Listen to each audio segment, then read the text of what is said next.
Hi friends, good morning, శుభోదయం, ఆదావసే. నేను me yes Bhumanna Yadav.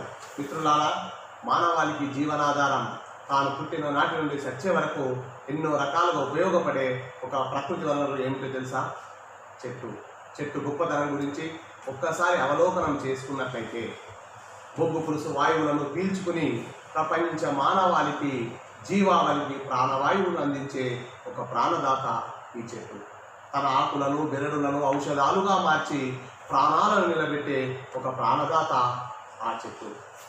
సుమధుర పువ్వులను ఇచ్చి సువాసన వెదజల్లే పరిమళాలను అందించే ఒక అమృతామయి ఈ చెట్టు. కాయలను పండ్లను ఆహారంగా ఇచ్చి ఆకలిని తీర్చే మరో అమ్మ.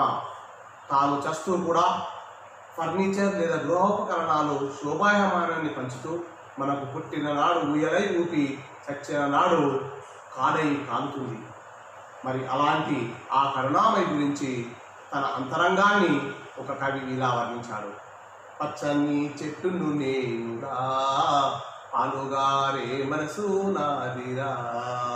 పచ్చని చెట్టును నేనురా, పాలుగారే మనసు నాదిరా.